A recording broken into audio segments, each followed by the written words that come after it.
Assalamu alaikum wa rahmatullahi wa barakatuhu, everyone. This is Niamul Mohsin here from Wilaya Trust. Welcome, everyone, to the 9th day of Ramadan, our 9th daily reminder. Our partners at Fountain Institute have done a wonderful job of moderating this last week. I'll be taking over for a few days, inshallah.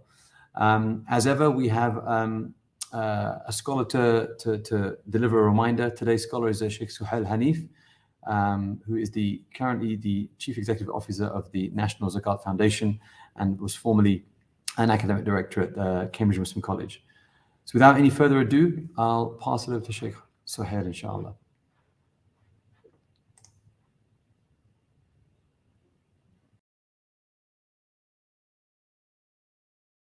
Bismillahir Rahmanir Rahim. Alhamdulillahi Rabbil Alameen. Wa sallallahu wa sallama ala Sayyidina Muhammadin wa ala alihi wa sahbihi wa sallam. Allahumma la ilma lana illa ma 'allamtana innaka antal alimul hakim. Allahumma 'allimna ma yanfa'una wanfa'na bima tu'allimuna wa zidna min fadlika 'ilman wa ta'liman innaka 'ala kulli shay'in qadir. Rabbana atina min ladunka rahmatan wa hayyi' lana min amrina rashada. Bismillahir Rahmanir Rahim. Assalamu alaikum wa rahmatullahi wa barakatuhu. Inshallah ta'ala, today we will continue our reading from this wonderful book. It's called Shir'atul Islam. This is the commentary of it. The Shira is the short text inside this book, which is a book on Islamic manners compiled in what I would call personally the golden age of Central Asian Hanafi scholarship in the 6th Islamic century by an author whom we can call in short Imam Zada al-Jughi. And there's a commentary. This book is a commentary on it by an Ottoman scholar called Sayyid Ali Zada from, I think it's the 10th century. And what we started last time was started reading his section on Zakat and Sadaqah. It's a short section a short chapter composed of 3 short sections. We read part of the first section, and today, inshallah, we'll finish that first section. And then if Allah wills, in the future, we'll come back and read the remaining 2 sections of this chapter. So, we're continuing now to talk about Zakat and Sadaqah. And he says as follows, Bismillah ar-Rahman ar-Rahim. وَيَأْخُذُ السَّاعِي فَرَائِضَهُمْ, and we read that last time. وَأَمَّا نَفْلُ صَدَقَةِ فَإِنَّهُ يُطْفِئُ الْخَطِيئَةَ وَيَدْفَعُ 70 ميتة من السوء. ميتة من السوء. So now he discussed zakat last time. Now he's introducing the sadaqah. He says, as for the nafl of sadaqah, the extra sadaqah, that's not zakat, that you give in charity, this extinguishes sin, so it makes up for mistakes that you've made, and it wards off 70 evil kinds of death. He's referring to a hadith, and what an evil kind of death, as the commentator says, it's a death whose outcome is not praised, like death in unbearably difficult poverty, death in extreme pain, death forgetting to remember Allah, death ungrateful for the blessings of Allah, and difficult things of drowning, burning. So these difficult deaths, we could say, difficult deaths are warded off through charity, in the words of the hadith. وفي الحديث تدارك الغموم والهموم بالصدقات يكشف الله عنكم ضركم وينصركم يكشف الله عنكم ضركم وينصركم على عدوكم ويثبت عند الشدائد أقدامكم. Again, he says in a hadith it says, make up for your sadnesses for what's past and your concerns for what is coming through sadaqah. Because sadaqah will make up the things that you've regretted from the past. It will put them out. It will rectify. And the things you're worried about that are coming, sadaqah is a means. So what these hadiths are implying is that Allah subhanahu wa ta'ala has put means into the world, like eating healthy food is a means to be healthy, eating unhealthy food is a means to be unhealthy, exercise is a means to be stronger. slothing, being lazy is a means to not being strong or to be weaker. So similarly, Allah subhanahu wa ta'ala has made sadaqah a means for incredible good in a person's life. And these hadiths he's quoting are summarizing some of them. Sadaqah as a means to extinguish sin. Sadaqah as a means to protect you from the things that you're worried about that are coming. And the hadith continues. Allah will, i.e., if you approach your difficulties with sadaqah, Allah will remove that which is harming you, and He will aid you against your enemies. And He will, when times are difficult, make your feet strong. All of this, the means to this, Allah has placed is sadaqah or sadaqat, lots of sadaqah or types of sadaqah. Then He says, وفي حديث آخر, and in another hadith, ثلاث من كن فيه فقد برئ من الشح من أدى زكاة ماله طيبة بها نفسه وقرى الضيف وأعطى في النوائب. 3 things in a hadith, whoever has them has been cured of greed. The one who gives the zakat really at peace and at ease. There's no pain in giving zakat. You're at ease with the fact of giving zakat. The second one, and they honor the guest. They feed the guest. They put a spread of food for the guest. And they give when times are difficult. And their giving is needed. Then he says, وَيَنْوِي بِهَا, when you're giving your zakat and sadaqah, what should you intend? He said, يَنْوِي بِهَا إِعَانَةَ الْعَاجِزِ عَلَى الطَّاعَةِ. What you intend is to help someone to worship Allah who is currently unable. Because even if you're paying off someone's rent, what you're doing, you're giving them the ability to pray at peace.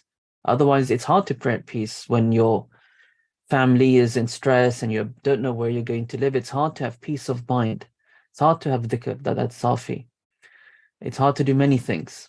So when you give this wealth, intend helping them to obey Allah subhanahu wa ta'ala. وَيَتَحَرَّ لِذَلِكَ أَطْيَبَ مَالِهِ. And you should try to find the best of your wealth when you give this zakat and sadaqah. And best of the wealth, what it means is obviously when you're paying money, all money is the same. But if you're paying not in money, in those days, zakat might have been paid in animals or in agricultural produce. And nowadays, if you're giving a gift or you're giving in kind, then find something which is good. If you're giving clothing, a good item of clothing. Giving food, a good meal of food. So you're giving what is good. Then he says, وَيَتَحَرَّ لَهَا أَهْلَ الْوَرَعِ وَالتَّقْوَى وَالْعِفَّةِ مِنَ الْمُؤْمِنِينَ. And when you are giving your zakat and sadaqah, do your best to find the most scrupulous, God-fearing people. Because your intention is to help worship, so they are the ones dedicated to this, and they are the ones worthy of being supported. Most worthy, we can say. People of God-fearing scruples. And the people who don't like to beg from the believers, people of restraint. They are the best people to give. And that's in a verse of Surah Al-Baqarah as well. That implies this. That if you have so much to give, try and find these people. They fear Allah. They follow caution in how they apply the sacred law. And there are people who don't like to ask others for help. If you can find these people, in the words of Surah Al-Baqarah as well, these are the best people. فَإِنْ أَعْطَى إِنسَانًا بَعْدَ طَلَبِهِ فَلَا بَأْسٍ. If you give to a person who's asking you, there's no harm in that. I.e., they are asking for help, whereas the last line said, find those who don't ask for help. If you give to someone who's asking you, there's no harm in that. بَنْ يُعْطِيَ كَائِنًا مَنْ كَانَ فَلِلسَّائِلِ حَقٌّ وَلَوْ جَاءَ عَلَى فَرَسٍ. Because if you give to someone who's asking, there's no harm in that, whatever the state, whoever the person might be, because the one who asks has a right, even if he comes riding on a horse. And that's also reference to a hadith.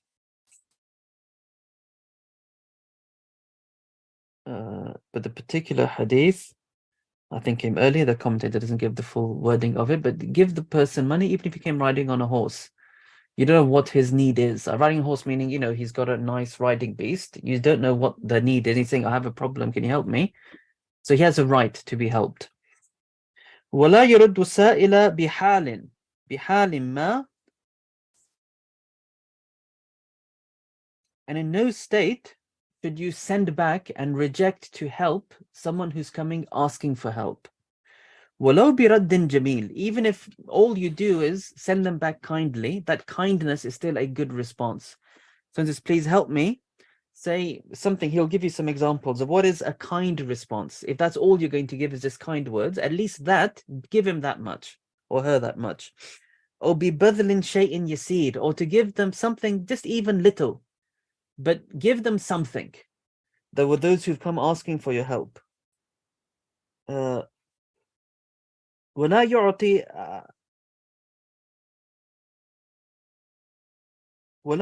أَحَدٌ إِلَّا مِمَّا فَضُلَ عَنْ نَفْسِهِ وَعِيَالِهِ. No one should be giving charity except from what is surplus from the necessities of themselves and their family. وَلَا يَتَعَدَّى فِي الصَّدَقَةِ بِبَذْلِ كَفَافِهِ. No one should be transgressing in sadaqah by spending that which they need to survive. وَسَدَادِ أَهْلِهِ, and to maintain their family. Because then you are wronging. If you give somebody and your family don't have food, if they have the ability to go a night without food, we know hadiths of the Ansar who did that, and they were praised in the Quran and Sunnah for that. But that's a sort of an instant, something that the family can handle. But if you're spending something, your family now are not going to have shelter, not going to have what they need, you are wronging yourself and wronging your family. And duties come before the nawafil, the extras. That's why he's saying no one should spend except for what is extra, from what their actual needs are for themselves and their family. After saying that, he says, وَيُبَاكِرْ بِالصَّدَقَةِ يُبَادِرُ الْبَلَاءِ. And you should give sadaqah early, quick. Hasten before the difficulties come. Because we've seen before, if you have difficulty, sadaqah is an aid. But he says what you should really do is before any difficulties, give the sadaqah. Be a sadaqah giving person, because that sadaqah giving is what will ward off things before they hurt you. Again, through the means that Allah has put into this world, sadaqah has this means. And it should be hastened. وَيُسِرُّهَا وَلَا يُعْلِنُهَا. He should keep it secret and not be public about the sadaqah. Although in the words of the Quran, you could say a more gracious wording. In the Holy Quran, it says, Allah subhanahu wa ta'ala says, إِن تُبْدُوا الصَّدَقَاتِ فَنِعِمَّاهِ وَإِن تُخْفُوهَا وَتُؤْتُوهَا الْفُقَرَاءَ فَهُوَ خَيْرٌ لَكُمْ وَيُكَفِّرُ عَنْكُم مِّن سَيِّئَاتِكُمْ. If you make the sadaqah public, it's a wonderful thing. But if you conceal it and you give it to those in need, it's even better for you. And Allah will do away with your sins. So it's wonderful. Sadaqah is always wonderful, public or private, but the private is what's better for you, in the words of the Quran. وَيَجْعَلُ مَا يَتَصَدَّقُ بِهِ لِلْوَالِدَيْنِ الْمَاضِيَيْنِ. When you are giving sadaqah, make the intention to be on behalf of your parents who have passed on, if that's the case. So don't forget your parents in all of your sadaqah.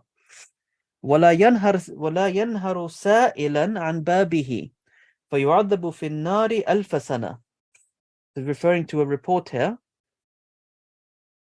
Don't be harsh to a beggar. Again, someone who's asking for help. Do not be harsh to someone asking for help who's come to your door, lest you be punished in the fire for 1,000 years, referring to some report to that effect.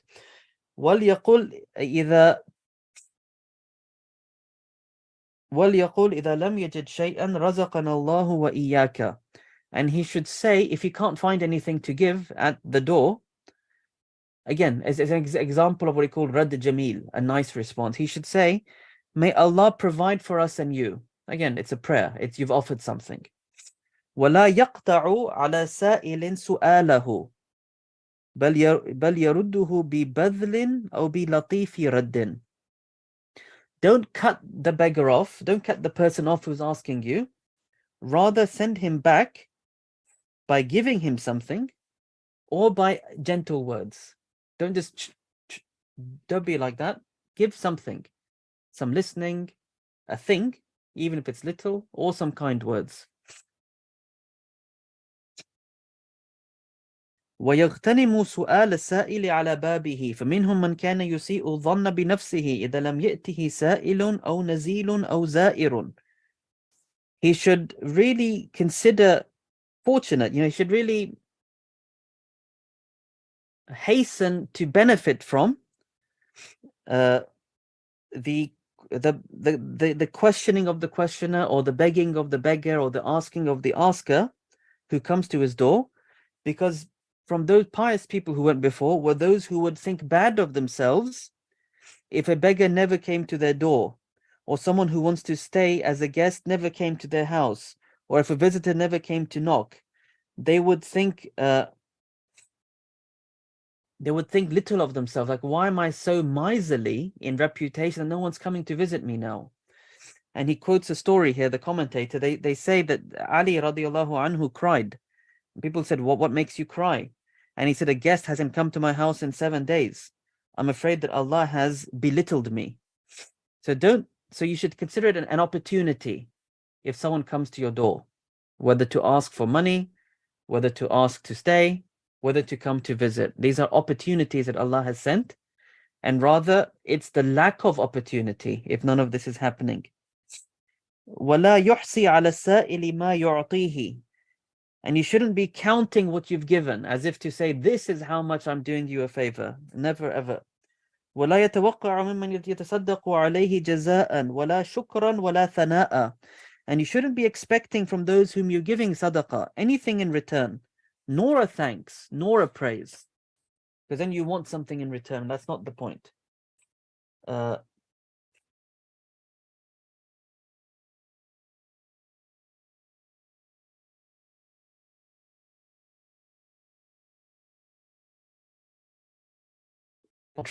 They said that Aisha, I think a beggar came to ask her, and to say that Aisha asked a servant of hers to go and give her something, and so she gave it. When she came back, Sayyidah Aisha said, what did you say? What did the person say to you? And the servant said, oh, the beggar said, Barakallahu feekum, may Allah bless you. And so Aisha said to this servant girl, she said, go and find that beggar and say to her, Barakallahu feekum. So say back to her, may Allah bless you. So that this word will be in exchange for that word, and then the sadaqah will be our upper hand. So she wanted to feel in this exchange she had the upper hand of giving.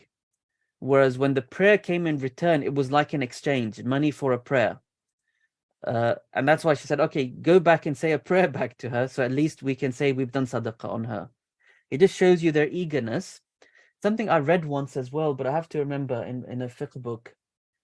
All I remember is the feeling I got after the dars, where at least some of the fuqaha said, it's good not to ask for a prayer. Sometimes you say, here, and then please pray for me. It's as if you're paying for the prayer. And rather, it's we don't want anything in return. It's in Surah Al-Insan. لا نريد منكم جزاء ولا شكورا إننا نخاف من ربنا يوما.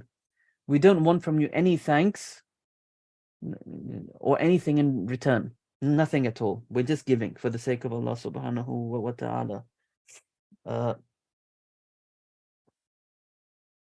1 second.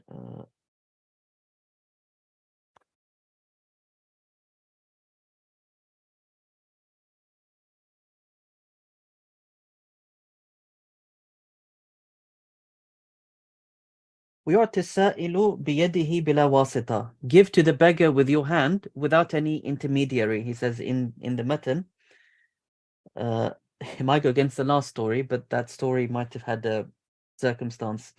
He quotes a hadith in the commentary, which implies don't give two things for somebody else to do on your behalf. One is giving the poor money with your hand, and one's preparing your wudu water at night. وَيَغْتَنِمُ صَدَقَةَ عَلَى مَنْ رَقَّ لَهُ الْقَلْبِ. You should hasten and take over the opportunity to give sadaqah to the one for whom your heart has pity for. So if you find pity, compassion, concern for someone in your heart, use that feeling as an opportunity to give to them. And then the commentator adds quite a nice hadith, which says people said to him, alayhi salatu wasalam, there's a lot of people asking for help, so who should we give to? To which he replied, the one for whom your heart has pity or compassion. So when you have this feeling, consider this a sign. And that's what if you go back to the matan now, he says, فَإِنَّهُ عَلَمُ صِدْقِ السَّائِلِ. Because when you find this in your heart, that's a sign that the person is genuine. So when you have this feeling, consider it an opportunity and give. وَيُمْضِي مَا مَيَّزَهُ وَلَا يَحْبِسُهُ فِي مَالِهِ. If you've separated money for sadaqah, make sure it stays separate and you spend it. Don't keep it in your money, because then it's going to get forgotten. وَيُعْتُ الْقَانِعَ مِنَ الْمُؤْمِنِينَ وَهُوَ مَنْ لَا يَسْتَزِيدُ عَلَى مَا أُعْطِيَ. You should give to those who are, going back to what he said earlier, to those who are contented from the believers, those who don't want more than what they are given. These contented people are always the best to give to. وَلَا يَتَصَدَّقُ بِمَا يَعَافُ أَخْذُهُ يَعَافُ أَخْذَهُ مِنْ غَيْرِهِ.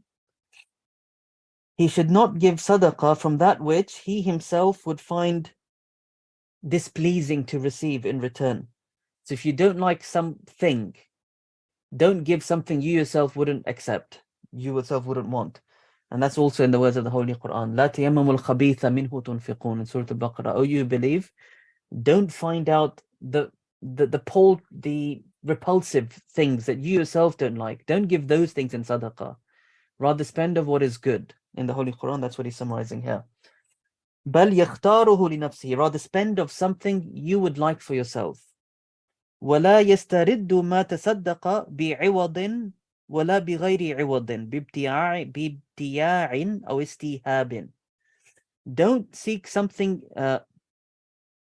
don't seek back what you've given in charity by something in return, or by buying it in return, or by seeking it back as a gift. If you've given something in charity, let it go. Don't try and get it back by one way or another. Just let it go, because that's the point of the charity. وَلَا يَمُنُّ عَلَى الْفَقِيرِ بِمَا يُعْطِيهِ. And don't remind the faqir of your favors to them by what you've given. وَلَا يَحْتَقِرُ مَا عِنْدَهُ مِنْ قَلِيلٍ بَلْ يُعْطِ مَا تَيَسَّرَ. Oh, that's a new point. So let's go back to the last point. It's really important in the words of the Holy Quran. قَوْلٌ مَعْرُوفٌ خَيْرٌ وَمَغْفِرَةٌ خَيْرٌ مِنْ صَدَقَةٍ يَتْبَعُهَا أَذًى. Goodly words and being easygoing and forgiving is much better than a charity that you follow up by hurting someone. So it's very important in the Holy Quran. And hurting someone by saying, I gave to you and I gave to you and then you did, this is the worst thing you can do. It's better not to give in the first place. And the words of the Holy Quran. So always we have to restrain our tongue and our behavior, that giving shouldn't be a means to hurt someone in the future. It's very hard to do this, especially in family. Because in family, we might give and then we expect. And some people are rude. And it's important to put rudeness in its place. You know, if you're depending on the context, you should put things in the right. You don't have to be walked over, but be very careful with your words. And don't make your charity a cause for pain. So it's subtle, it's difficult, but it's emphasized. Otherwise, you might cancel your charities out. And the last line of this first section, of the section we're reading today then, وَلَا يَحْتَقِرُ مَا عِنْدَهُ مِنْ قَلِيلٍ بَلْ يُعْطِ مَا تَيَسَّرَ. Don't belittle the little that you have. Give whatever is easy. Don't think I have nothing, so there's no point giving. There's a story they mentioned in Tafsir of Surah Al-Zalzala in the Tafsir books. مَنْ يَعْمَلْ مِثْقَالَ ذَرَّةٍ خَيْرًا يَرَى وَمَنْ يَعْمَلْ مِثْقَالَ ذَرَّةٍ شَرًّا يَرَى. Whoever does an atom's weight of good will see it. Whoever does an atom's weight of bad will see it. In the Tafsir, they mentioned that a beggar once came to the house of Sayyidah Aisha radiallahu anha, asking for something, and all she had was a grape, so she gave a grape to this person. And someone in the household said, what use is a grape? You know, what's that someone going to do with it? And she replied, yes, but how many atoms there are within the grape? Dhar, modern Arabic is atom, in Old Arabic they say it's a speck of dust or a minute ant. But the point is, how many specks are in this grape? Many. And the idea is, well, you will see many things, many goods out of this one grape on Judgment Day. Because every atom's weight you are going to see on Judgment Day. So the point of that story and the point of this last thing we're reading here is nothing is too small to give. In the words of the hadith, again, the Prophet said, alayhi salatu wasalam, ward off the hellfire from yourself even with half a date. When you open the date in half, you take out the stone, you've got half and half. You eat half, this half can protect you from the fire. So don't think it's too small to give or too small to share. Share whatever you have. And these are beautiful things. And with that, we come to an end. Alhamdulillah, it's a very important section that we've read today. It's really at the heart of living as a Muslim in this world. Little things that we overlook, but they could be utterly transformative for us. And so we ask Allah subhanahu wa ta'ala to give us the tawfiq, the strength and the ability to deal well with the beggar, to look out for those who have too much restraint and respect and dignity to ask, to never make our charities a favor on others, to realize that regular giving is what protects us, and to not hold back the good that we're able to do for others, and to speak well to those who ask. Always be able to speak well to those who ask. وَجَزَاكُمُ اللَّهُ خَيْرًا. And also, important, interesting thing, to intend for our parents the good that we do. I think that's a very beautiful thing over there.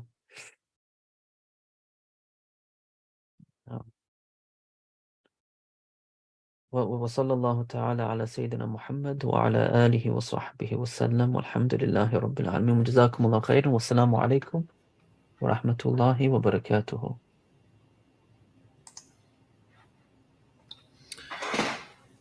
Wa alaikum assalam wa rahmatullahi wa barakatuh. Jazakumullah khair to Shaykh Sohail.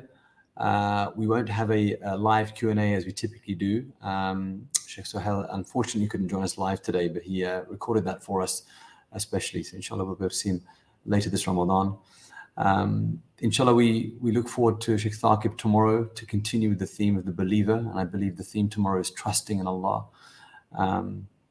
I'll say just a quick couple of words, given that we're out of time, just on the fact that we are Fountain Institute and Wilaya Trust, inshallah, of course, are looking for support. And so in the coming few days, I will be sharing a bit more detail at the end of these reminders as regards what kind of support we're looking for and what activities specifically we're looking for support for, inshallah. But given that we're out of time, I bid you all a wonderful iftar, inshallah, and a blessed remainder of this evening until tomorrow. Wa alaikum assalam wa rahmatullahi wa barakatuh.